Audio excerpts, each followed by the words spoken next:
Hello दोस्तों, नमस्कार, जय हिंद, वंदे मातरम। कैसे आप सभी दोस्तों? एक बार फिर स्वागत करता हूं आपके अपने YouTube channel office no problem में। दोस्तों, जैसा कि आप सबको पता है, सीपीसीटी का जो एग्ज़ाम फॉर्म है वो फिर से भराने लगा है। और इसका जो एग्ज़ाम है तो हर तीसरे महीने में ऑर्गेनाइज होता है। और सीपीसीटी दोस्तों हर एक कंप्यूटर ऑपरेटर के लिए जो है तो कंपलसरी कर दिया गया है। इसलिए आप लोगों को भी इसकी तैयारी करनी चाहिए अगर आप कंप्यूटर फील्ड में इंटरेस्टेड हैं तो। और चूँकि हमारा ये जो वीडियो का सीरीज़ है तो हमेशा चलता रहता है। अभी तक हमारे चैनल में 50+ वीडियो हम अपलोड कर चुके हैं और ये वीडियो भी है। जितने भी वीडियो हमारे चैनल में हैं, अगर आप उन सभी वीडियो को कंप्लीट देख लेते हैं तो आपका जो एग्ज़ाम है वो ज़रूर क्रैक हो जाएगा। और हाँ, रही बात अगर टाइपिंग की, तो टाइपिंग के लिए आपको अलग से तैयारी करनी पड़ेगी। हालांकि बहुत ही जल्द हम आपको टाइपिंग के लिए भी अपना सॉफ्टवेयर आप देने वाले हैं। अभी उसमें काम चल रहा है। फिलहाल आप लोग वीडियो को देख के तैयारी करिए। और दोस्तों, क्वेश्चन के कॉन्सेप्ट को समझिए, क्योंकि क्वेश्चन को रटना नहीं है। इस वीडियो में हम आपको टोटल 52 MCQ देंगे और बाकी जो पुरानी वीडियोज़ हैं उन सब की लिंक भी हम यहाँ पे दे देंगे। ठीक है, तो चलिए देरी ना करते हुए हम शुरू करते हैं। और दोस्तों, अगर आप चैनल में पहली बार आए हैं तो प्लीज़ चैनल को सब्सक्राइब करके बेल आइकन प्रेस कर लीजिएगा। तो जैसे कि आप स्क्रीन में पहला क्वेश्चन देख रहे हैं, विंडोज 11 का कौन सा फीचर डेस्कटॉप बैकग्राउंड को कुछ निश्चित समय अंतराल के बाद स्वचालित रूप से बदलने की सुविधा देता है? ठीक है, ये एकदम से लेटेस्ट क्वेश्चन है दोस्तों। और इसी लेवल के क्वेश्चन आपको सीपीसीटी में पूछे जाएंगे, इसलिए आपको इस हिसाब से तैयारी करनी है। तो यहाँ पे 4 ऑप्शन दिए गए हैं: gadget, slide show, arrow themes, jump list.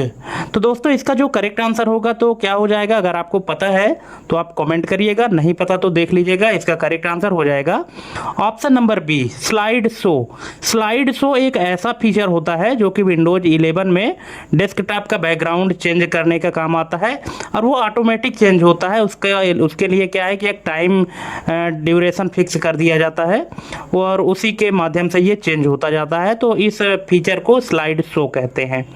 चलिए नेक्स्ट क्वेश्चन है, मेमोरी डिवाइस का प्रत्येक सेल बाइनरी संख्याओं के रूप में एक बिट इंफॉर्मेशन संग्रहित करने में सक्षम है।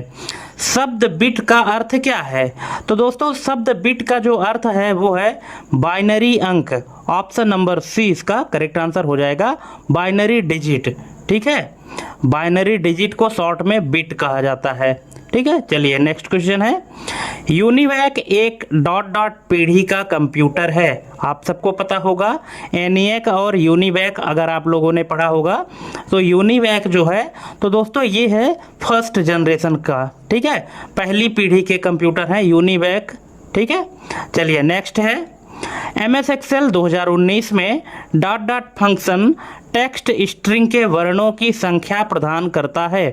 अब यहाँ पे एक्सेल 2019 के बारे में पूछ रहा है कि ऐसा कौन सा फंक्शन है जो टेक्स्ट की स्ट्रिंग की काउंटिंग करता है। आप जो अगर कोई टेक्स्ट लिखते हैं उस टेक्स्ट की लंबाई क्या है, मतलब उस टेक्स्ट में कितने कैरेक्टर हैं, इसकी काउंटिंग करने के लिए कौन सा फंक्शन यूज किया जाता है?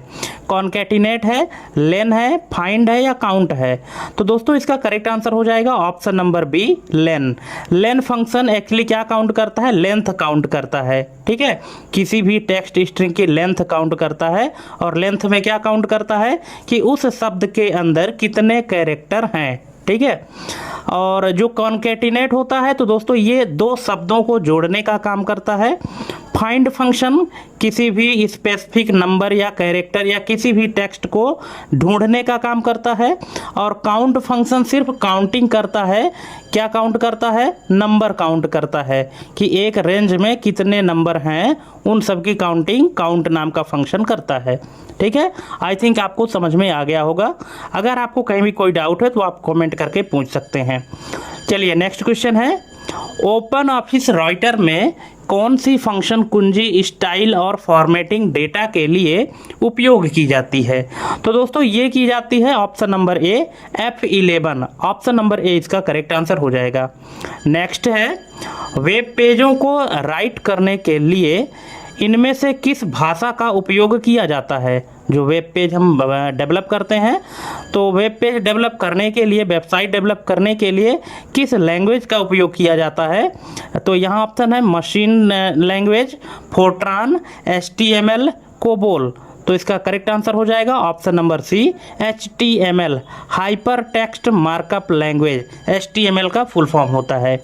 नेक्स्ट है, निम्नलिखित में से कौन सा शब्द इंटरनेट पर इलेक्ट्रॉनिक संदेशों के प्रसारण के लिए उपयोग किया जाता है? तो ये है दोस्तों ईमेल। ऑप्शन नंबर डी इसका करेक्ट आंसर हो जाएगा। ईमेल के माध्यम से हम मैसेज को क्या करते हैं, भेजते हैं एक स्थान से दूसरे स्थान तक। नेक्स्ट है, CDRW डिस्क में CDRW का क्या अर्थ है? ठीक है, यहाँ CDRW डिस्क है, तो CDRW का अर्थ क्या है? तो इसका अर्थ होता है option number B, compact disc rewritable. Option number B, CD का मतलब हो गया कॉम्पैक्ट डिस्क और RW का मतलब है रीराइटेबल, है ना, जिसको फिर से लिखा जा सके, फिर से उसको राइट किया जा सके। ठीक है, चलिए नेक्स्ट है, डॉट डॉट एक भौतिक या डिजिटल टेम्पलेट को संदर्भित करता है जो एक अवरोधक के रूप में कार्य करता है, जिससे स्याही को मुद्रण सतह पर केवल विशिष्ट क्षेत्रों से गुजरने दिया जाता है। तो ये क्या है? स्टेंसिल है, लेयर है, मास्क है या स्पॉट है? तो इसका करेक्ट आंसर हो जाएगा ऑप्शन नंबर ए, स्टेंसिल। स्टेंसिल क्या है? एक भौतिक या डिजिटल टेम्पलेट को संदर्भित करता है जो एक अवरोधक के रूप में कार्य करता है, जिससे स्याही को प्रिंटिंग सतह पर केवल विशिष्ट क्षेत्रों से गुजरने दिया जाता है। ठीक है, तो इसका करेक्ट आंसर ऑप्शन नंबर ए हो जाएगा। नेक्स्ट है, ईमेल निम्नलिखित में से किस स्थान पर प्राप्त और प्रबंधित होते हैं? Trash, spam, inbox, sent mail. तो इसका करेक्ट आंसर है option number C, inbox. Option number C इसका करेक्ट आंसर हो जाएगा। नेक्स्ट है, डॉट डॉट का उपयोग हस्तलिखित या मुद्रित टेक्स्ट को पढ़कर डिजिटल इमेज बनाने के लिए किया जाता है, जिसे मेमोरी में संग्रहित किया जा सकता है।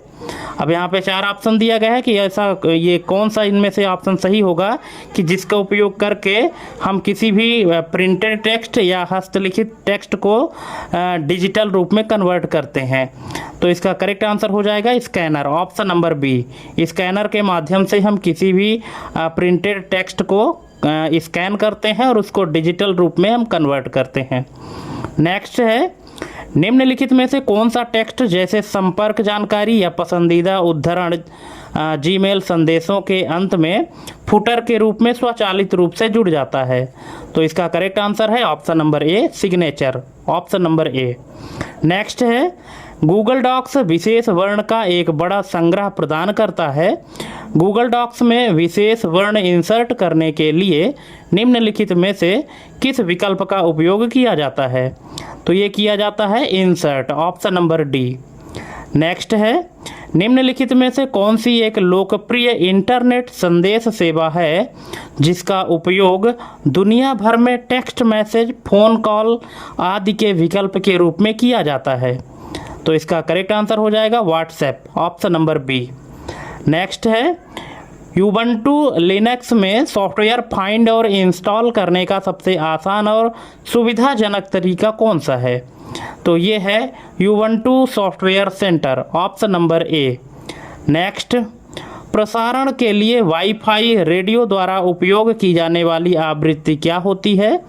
तो इसको कहते हैं 2.4 गीगाहर्ट्ज से 5 गीगाहर्ट्ज। Option number B.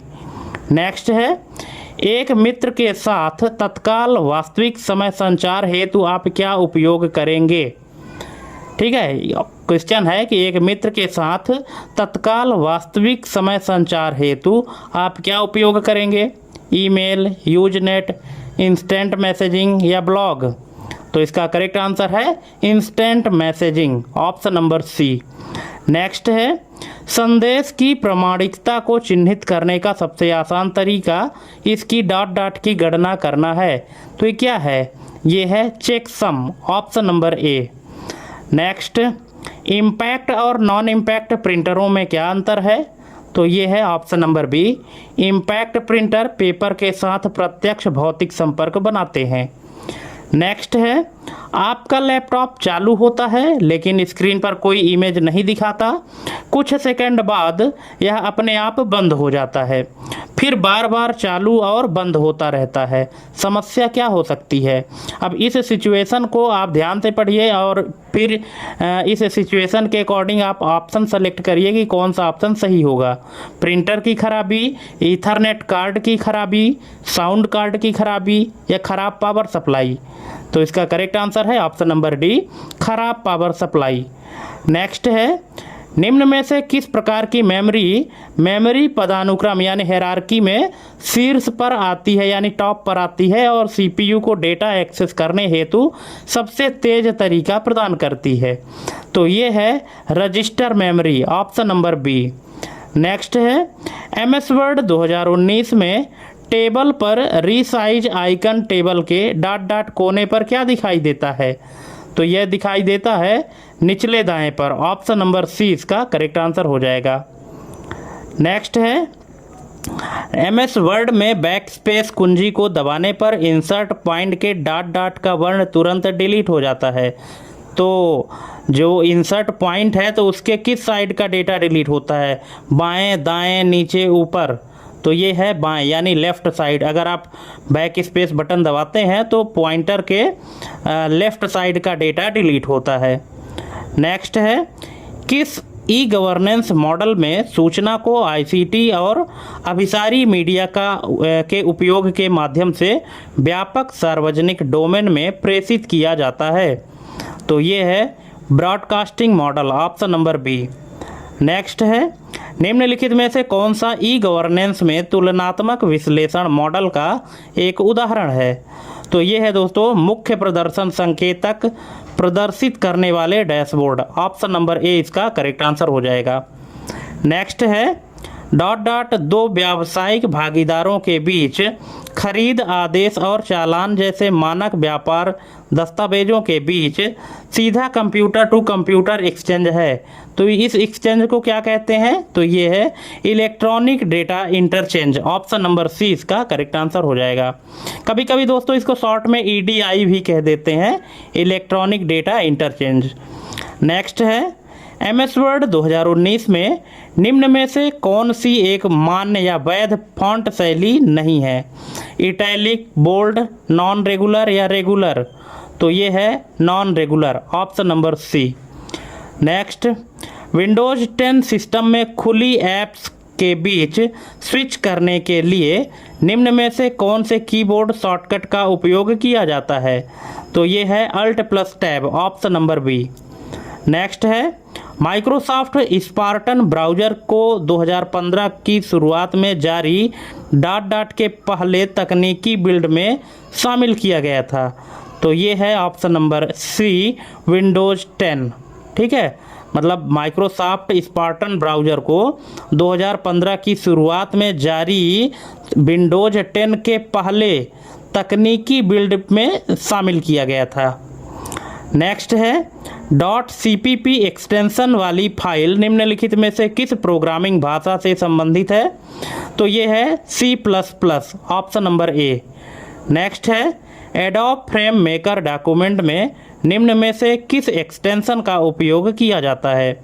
तो ये है FM, option number C. Next, IPv6 address की लंबाई क्या है? तो ये है दोस्तों 128 बिट, ऑप्शन नंबर बी इसका करेक्ट आंसर हो जाएगा। नेक्स्ट है, DHCP का फुल फॉर्म क्या है? DHCP का पूर्ण रूप क्या है यहाँ पे? तो ये है दोस्तों option number A, dynamic host configuration protocol, option number A. Next है, एक्स जिसे पहले ट्विटर के नाम से जाना जाता था पर उपयोगकर्ता नाम को डॉट डॉट के रूप में संदर्भित किया जाता है। तो एक्स है जिसको पहले ट्विटर कहते थे, तो ट्विटर में जो यूज़र होता है तो यूज़र के नाम को किस रूप में संदर्भित किया जाता है? टारगेट, समरी, गाइड या हैंडल? तो इसको संदर्भित करते हैं दोस्तों handle, option number D. Next है, निम्नलिखित कथनों में से कौन सा सही है? तो यहाँ पे आप ये चारों कथन पढ़ लीजिए कौन सा सही है और जो सही है उसी को टिक करिए। तो इसका करेक्ट आंसर है option number B, S RAM और डी रैम दोनों ही रैंडम एक्सेस मेमोरी हैं, ऑप्शन नंबर बी। नेक्स्ट है, निम्नलिखित में से कौन सी ब्लू रे डिस्क के कंटेंट को मिटाया जा सकता है और कई बार रिकॉर्ड किया जा सकता है? तो ये है BDRE, option number A. Next, internet में किस तकनीक का उपयोग किया जाता है? Circle switching, hybrid switching, line switching या पैकेट स्विचिंग? तो इसमें उपयोग किया जाता है दोस्तों packet switching, option number D. Next है, कंप्यूटर के शुरुआती दिनों में KIPS यानी किलो इंस्ट्रक्शन प्रति सेकंड का उपयोग डॉट डॉट की निष्पादन की गति को मापने के लिए किया जाता था। तो ये किया जाता था processor, option number A. Next, computer की किस पीढ़ी में पहली बार ट्रांजिस्टर का उपयोग हुआ था? तो ये हुआ था दूसरी पीढ़ी में, option number C. Next, audio और वीडियो बातचीत की सुविधा देने वाली इंटरनेट सेवा डॉट डॉट कहलाती है, क्या कहलाती है? तो इसको कहते हैं video conferencing, option number A. Next है, डॉट डॉट एक नॉन वोलाटाइल मेमोरी है जिसमें डेटा केवल एक ही बार राइट किया जा सकता है। तो क्या है? ये है PROM, option number B. Next है, निम्नलिखित में से कौन सा विकल्प एक CPU के आंतरिक डेटा रजिस्टरों द्वारा एक समय में संसाधित डेटा की मात्रा को संदर्भित करता है? तो ये है word size, option number C इसका करेक्ट आंसर हो जाएगा। नेक्स्ट, MS वर्ड 2019 में कर्सर को एक पैराग्राफ ऊपर ले जाने के लिए निम्नलिखित में से किस कीबोर्ड शॉर्टकट का उपयोग किया जाता है? तो ये किया जाता है Ctrl+Up arrow key, option number C. Next, MS Excel 2019 में डॉट डॉट फंक्शन एक पंक्ति या कॉलम, मतलब एक पंक्ति या स्तंभ यानी एक रो या कॉलम में एक मान ढूंढता है और इसे दूसरी पंक्ति या स्तंभ में मिलाता है। तो ये है लुकअप, ऑप्शन नंबर ए इसका करेक्ट आंसर हो जाएगा। नेक्स्ट है, MS Excel 2019 में 23,000 से कम सभी कमीशनों का औसत ज्ञात करने के लिए किसका उपयोग किया जाना चाहिए? अब दोस्तों यहाँ पे एक फंक्शन दिया गया है, इस फंक्शन में कंडीशन दी गई है कि 23,000 से कम जो है उन सभी के कमीशनों का औसत ज्ञात करना है। तो औसत निकालने के लिए आपको ये पता होना चाहिए कि एवरेज फंक्शन का यूज किया जाता है। अब एवरेज फंक्शन के अंदर जो पैरामीटर पास होंगे तो उनका एक स्ट्रक्चर होता है, तो यहाँ पे कौन सा स्ट्रक्चर सही है ये आपको बताना है, ठीक है? तो आप सभी को ध्यान से देखिए और उसके बाद फिर करेक्ट आंसर कमेंट करिएगा। मैं आपको यहाँ पे बता देता हूँ, इसका करेक्ट आंसर हो जाएगा option number D, average if, ठीक है? एवरेज इफ यहाँ पे क्यों लगाया गया है? क्योंकि यहाँ पे दोस्तों कंडीशन दी गई है, क्योंकि अगर हमको सिर्फ और सिर्फ एवरेज निकालना होता तो हम सिर्फ एवरेज लगा करके और एक रेंज दे देते, लेकिन यहाँ पे हम कंडीशन लगा रहे हैं, ठीक है? इसलिए इसका करेक्ट आंसर यहाँ पे एवरेज इफ आएगा। इफ का मतलब होता है यदि, ठीक है? एवरेज तो निकालना है लेकिन यदि, कारण क्या दिया गया है? यदि लेस देन 23,000, अगर 23,000 से कम है तभी उसको एवरेज वाले नंबर में काउंट करना है, अदरवाइज नहीं करना है, ठीक है? चलिए नेक्स्ट है, MS Excel 2019 में डॉट डॉट फंक्शन मान और अपेक्षा के बीच तार्किक तुलना करने की सुविधा देता है। तो ये है if, option number B. Next है, MS Excel 2019 में डॉट डॉट फार्मूला बार के बाईं ओर स्थित एक इनपुट बॉक्स को संदर्भित करता है जो सक्रिय सेल का पता प्रदर्शित करता है। तो ये है name box, option number C. Next है, MS Excel 2019 में सेलों के समूह को डॉट डॉट कहते हैं, तो क्या कहते हैं? इसको कहते हैं सेल रेंज, ऑप्शन नंबर सी।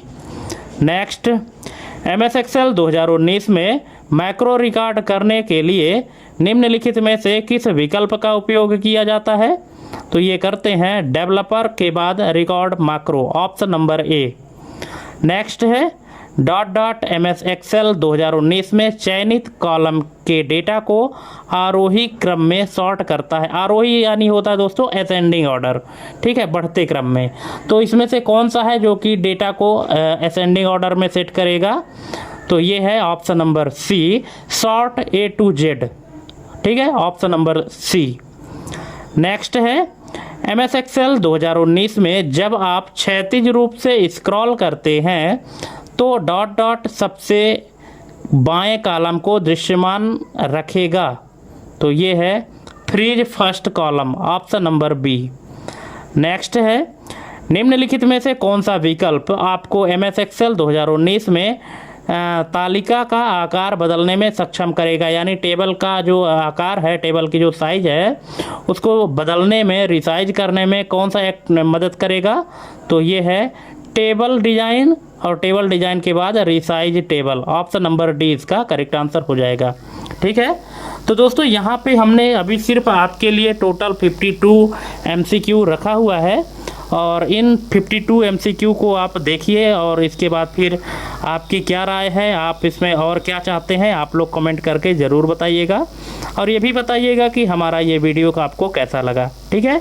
तो थैंक्स फॉर वाचिंग हमारी ये कंप्लीट वीडियो देखने के लिए, और अगर आपको वीडियो चाहिए तो हमारे चैनल में विजिट करके देख सकते हैं, और उन सब की लिंक भी इस वीडियो के डिस्क्रिप्शन में मिल जाएगी, ठीक है। तो दोस्तों आज के लिए बस इतना ही, मिलते हैं अपने अगले वीडियो में एक नई जानकारी और एक नए टॉपिक के साथ। तब तक के लिए धन्यवाद। जय हिंद, वंदे मातरम।